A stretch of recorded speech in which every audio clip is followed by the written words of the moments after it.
एक दौर में बीजेपी की तरफ से पहले प्रधानमंत्री बने अटल बिहारी वाजपेयी साहब कहा करते थे कि सरकारें आएंगी जाएंगी मगर ये देश रहना चाहिए। सरकारें आएंगी जाएंगी, पार्टियां बनेगी बिगड़ेंगी, मगर ये देश रहना चाहिए।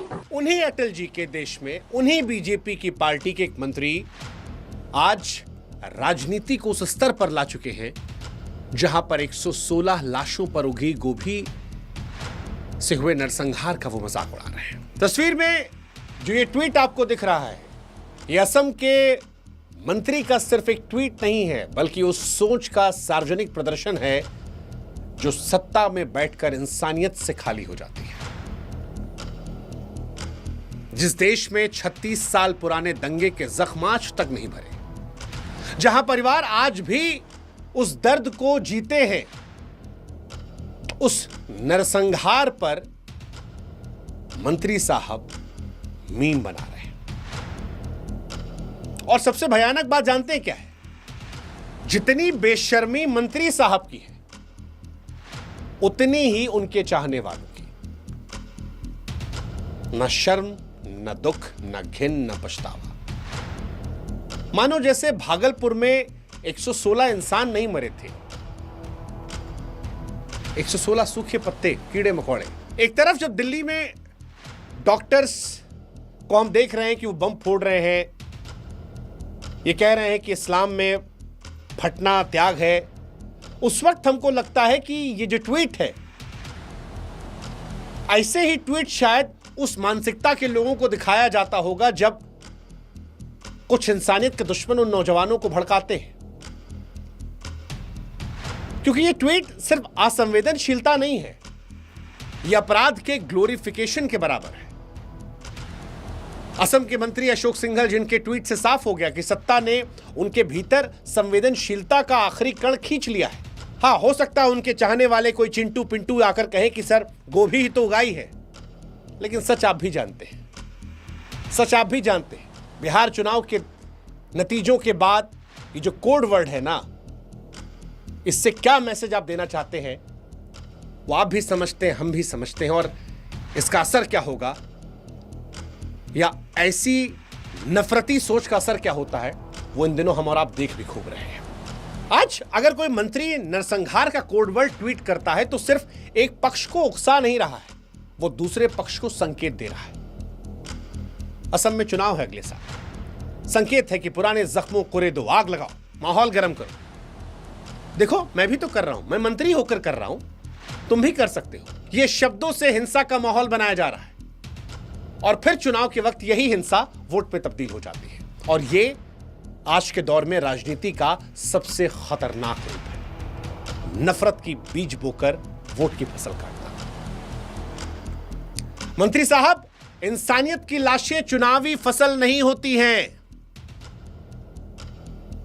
आज गोभी के खेत नरसंहार का मजाक उड़ाया जा रहा है, कल कोई आएगा जो कहेगा गोधरा ट्रेन तंदूरी नाइट, परसों कोई और आएगा वो कहेगा 2002 सफाई अभियान, 1984 के सिख दंगों पर दिल्ली की दिवाली कहकर हंसेगा। और ये नफरत को हमारे आप के बहुत अंदर भरता जाएगा और इन्हीं से कोई उमर निकल कर आएगा। क्योंकि नफरती चिंटुओं की ना कमी है, ना ऐसे लोगों की कमी है जिन्हें नफरत में बहकाना आसान ना हो, धर्म के नाम पर उकसाना आसान ना हो। वो लोग जो नहीं जानते उन्हें हम बता दें, बिहार चुनाव के नतीजे आए थे। कुछ घंटों बाद अशोक सिंघल ने गोभी के खेत की तस्वीर पोस्ट की थी। लिखा था, बिहार ने गोभी की खेती को मंजूरी दे दी। ये ट्वीट मिलियंस में गया है, कई मिलियन, 7 मिलियन से ऊपर। ट्विटर पे आमतौर पर लाखों में भी कोई पोस्ट जाए तो उसकी रीच ठीक ठाक कहते हैं, ये 7 मिलियन प्लस गया है। और हर उस इंसान के दिल में छुरा बनकर चुभा है जो भागलपुर दंगों का नाम जानता है। नहीं जानते तो आज हम आपको इस वीडियो में बताएंगे कि इसका इंपैक्ट क्या होगा। भागलपुर दंगे क्या थे जिनका मजाक उड़ाया जा रहा है, कैसे ये नफरती सोच देश को बर्बाद कर सकती है, और क्यों मंत्री जी ने अब तक न ट्वीट डिलीट किया न माफी मांगी। बीजेपी की खामोशी क्या कहती है, सब बताएंगे आज आपको। पिछले कुछ दिनों से हमने कोशिश की है कि अनफिल्टर्ड होकर इस देश के हर मुद्दे पर सच को सच, गलत को गलत कहा जाए। और आपने हमारा साथ दिया है उन वीडियोस को देखकर, शेयर कर, हमारी आवाज बनकर, हमारे व्हाट्सएप चैनल से जुड़कर। जो नहीं जुड़े अभी भी कह रहे हैं जुड़िए हमारे साथ, ताकि समाज को लेकर जो आवाज हम उठा रहे हैं वो आप तक पहुंचे। डिस्क्रिप्शन में लिंक हमने दे रखा है, कमेंट सेक्शन में दे रखा है, जुड़िएगा जरूर। क्योंकि मंत्री जी जो कर रहे हैं ना, ये मजाक नहीं है, ये कोडवर्ड के जरिए सिर्फ एक कटाक्ष नहीं है, ये एक तंज था, राजनीतिक व्यंग नहीं, नरसंहार का मजाक था। ये जानबूझकर, सोच समझकर, पूरी रणनीति के साथ बनाया गया। एक मंत्री जब ऐसी भाषा बोलता है तो वो अपने निजी विचार नहीं बोल रहा होता है, उसको पता है इसका लॉन्ग टर्म इंपैक्ट क्या होगा। और शायद वो ये भी जानता है कोई उससे पूछेगा नहीं, क्योंकि अब अटल जी थोड़ी ना है जो कह देंगे कि न्याय राजधर्म का पालन करना चाहिए। अब वैसी जवाबदेही नहीं हो रही है ना, और नहीं हो रही है तो फिर 3 दिन बीत गए, न माफी, न सफाई, न डिलीट। मंत्री को भी पता है वो छूता है कानून से, नैतिकता से, इंसानियत से, पार्टी से। और अगर मंत्री कर रहा है तो नीचे वाले किस स्तर पर कर रहे होंगे ये आप सोच समझ सकते हैं।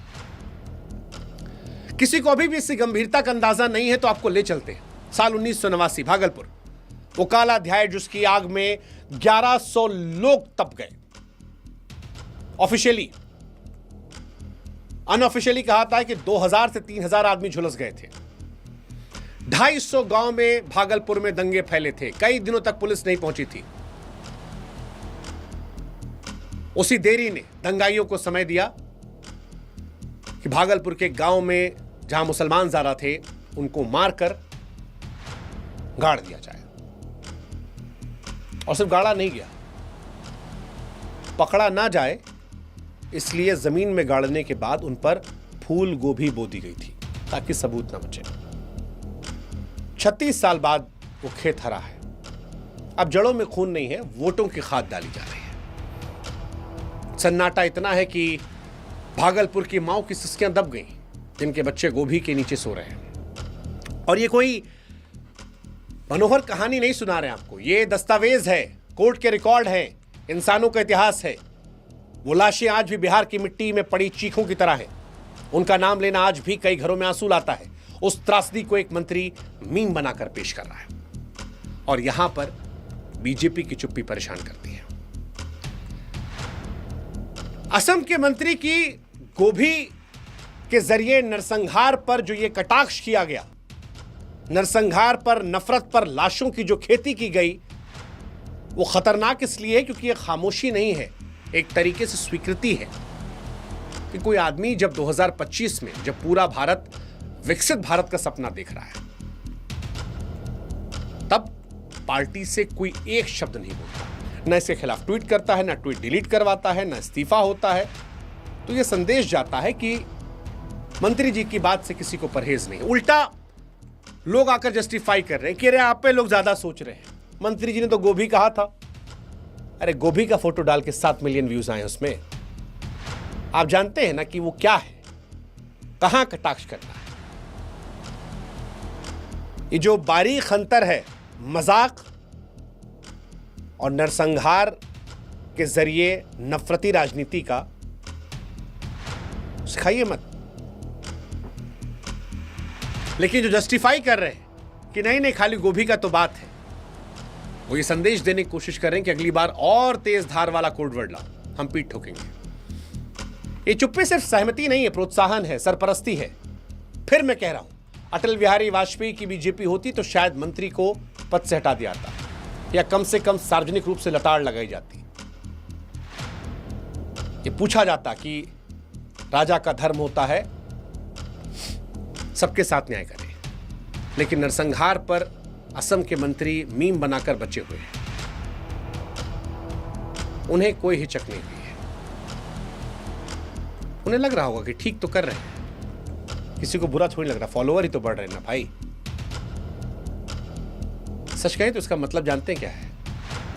नेताओं के अंदर से मानवीय तत्व भी खत्म हो गया है। सत्ता के नशे ने नैतिकता को कुचल कर रख दिया है, और ये सोच देश के लिए खतरनाक है। एक मंत्री की कुर्सी पर बैठकर 116 लाशों का तिरस्कार करना राजनीतिक मुद्दा नहीं, इंसानियत के खिलाफ अपराध है। यह भारत के संविधान की उस भावना का अपमान है जो हर नागरिक को बराबरी का सम्मान देती है। यह देश की उस मिट्टी का अपमान है जिसमें आज भी गंगा जमुनी तहजीब सांस लेती है। अशोक का यह ट्वीट सिर्फ एक ट्वीट नहीं, राष्ट्र की संवेदनशीलता पर प्रहार था। और यह बात जितनी बार कही जाए कम है कि देश की एकता अखंडता के लिए सबसे बड़ा खतरा इस तरह के मंत्री हैं जिनकी राजनीतिक भाषा नरसंहारों से होकर गुजरती है। जिस देश में नेता नरसंहारों पर तंज कसे, वहां दंगे होना आश्चर्यजनक नहीं होता, दंगे ना होना आश्चर्यजनक होता है। अशोक सिंघल को समझना पड़ेगा कि भागलपुर की मिट्टी आज भी गवाही देती है कि वहां लाशें दफन थीं, फूलगोभी नहीं। उन चीखों को मिट्टी के नीचे दबा दिया गया, लेकिन उनकी गूंज आज भी हवा में तैर रही है। और जब कोई मंत्री उन चीखों पर हंसता है तो वो सिर्फ इतिहास का अपमान नहीं कर रहा, वो भविष्य के लिए एक नई तैयारी कर रहा है। अशोक सिंघल को बिना शर्त माफी मांगनी चाहिए, और अगर किसी को बुरा लगा जैसा बनावटी माफीनामा हो तो लानत है उन पर और उनका समर्थन करने वाला। उन्हें स्वीकार करना चाहिए जो कुछ कहा वो गलत था, क्रूर था, अमानवीय था। ये ट्वीट तुरंत डिलीट होना चाहिए, तुरंत। जो इंसान नरसंहार का मजाक उड़ा रहा है उसको लेकर बीजेपी को भी सोचना चाहिए, क्या वो पद पर बैठने लायक योग्य व्यक्ति है?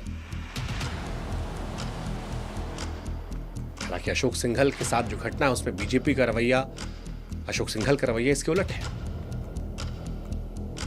वो घाव खुरेद रहे हैं, इतिहास पर तंज कस रहे हैं, समाज को तोड़ने वाली भाषा राजनीतिक पूंजी बना रहे हैं। और आप में से कई लोग जो मजा ले रहे थे, आपको भी समझना है, उस पार हुआ था इसलिए आपको मजा आ रहा है। आपके अपनों के साथ होगा तो आप ऐसे नहीं मुस्कुराएंगे। उसके कत्ल पर मैं चुप था, याद रखिएगा, मेरे कत्ल पर आप चुप हो, अगला नंबर आपका है। वो शेर था ना कि लगेगी आग शहर में तो घर आएंगे कई जद में। इस शहर में अकेले हमारा मकान थोड़ी है, आपको समझना है ये बात। अगर आज आप चुप रहे, आप उसको प्रोत्साहित करते रहे, तो कल कहीं और की फूल गोभी आएगी, कोई और मरे हुए इंसानों पर मीम बनाएगा। परसों हमारी चुप्पी या ये सहमति नए दंगों की पहली ईंट बन जाएगी और मरेंगे हम, आप, हमारे अपने। इसलिए लड़ाई किसी पार्टी की नहीं, विचारधारा की नहीं, इंसानियत की है। इंसानियत जो अब भी मिट्टी में जिंदा है, अब भी राष्ट्र की आत्मा में धड़कती है, और उसे बचाना हमारी जिम्मेदारी है। अशोक सिंघल का ट्वीट गलती नहीं, चेतावनी है। चेतावनी कि अगर ऐसे लोग सत्ता में रहे तो इतिहास दोहराएगा। इस बार कीमत और भारी होगी। इसलिए आज अभी इसी वक्त हमें और आपको मिलकर लाल लकीर खींचनी होगी, जीरो टॉलरेंस की, कि ऐसे चीजों को बर्दाश्त नहीं किया जाएगा। राजनीति होती रहेगी, अटल जी ने कहा था, देश नहीं टूटना चाहिए। और ये हम इसलिए कर रहे हैं ताकि कल को अगर हमारे बच्चे पूछें कि जब एक मंत्री ने 116 कब्रों का मजाक उड़ाया, तुम क्या कर रहे थे, जब उन पर कोई ऐसा कुछ घटना आ रही हो, तो उस दिन हम शर्म से सिर झुकाने के बजाय कह सकें कि हमने आवाज उठाई थी, हमने कोशिश की थी जगाने को। इसीलिए आज सवाल सिर्फ नारे का नहीं है, उस भारत की आत्मा का सवाल है जिसे हर दिन हम अपने सामने घायल होते देखते हैं। हम वो भारत नहीं चाहते जहां मंत्री नरसंहार को मीम बनाकर हंसी बटोरे। हम वो भारत नहीं चाहते जहां लाशों पर गोभी की बम पर फसल कहकर सत्ता ताली बजाए। हम वो भारत चाहते हैं जहां सत्ता इंसानियत का मजाक न उड़ाए, जहां पद का मतलब संवेदनशीलता हो, जिम्मेदारी हो, दर्द पर हंसना ना हो, दर्द को समझना हो। और इसलिए हमारी मांगे साफ है। बीजेपी आधिकारिक रूप से इस बयान की निंदा करे, साफ तौर पर कहे कि हमारे विचारधारा नहीं, और अगर नहीं कह रही फिर सबका साथ सबका विकास कहने की जरूरत नहीं है। आज सवाल यह है कि हम किस तरह के भारत को अपने बच्चों के लिए छोड़ना चाहते हैं, क्योंकि भारत तब तक मजबूत है जब तक सत्ता इंसाफ से चलेगी, जब तक नेता जिम्मेदारी समझेंगे, और जब दर्द पर राजनीति नहीं मरहम लगाया जाएगा। हम वही भारत चाहते हैं जहां मौत पर ठहाके नहीं हो, इंसाफ की आवाज उठे, जहां मंत्री मीम नहीं मर्यादा बनाए, जहां देश सिर्फ बढ़े नहीं बेहतर हो।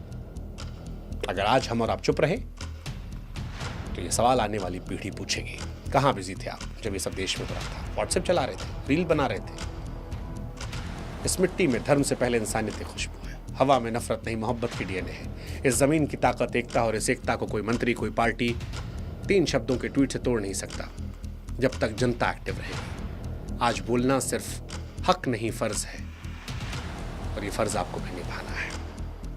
ये जोर आपको भी लगाना है, ये सवाल आपको ही पूछना है। आज अगर बिना उन चीखों को सुने निकल गए तो कल कोई नया भागलपुर बनेगा, और हो सकता है वो आपके अपनों से बने। वो दिन ना आए, इसलिए आवाज उठाइए। जय हिंद और जय हिंद संगीत।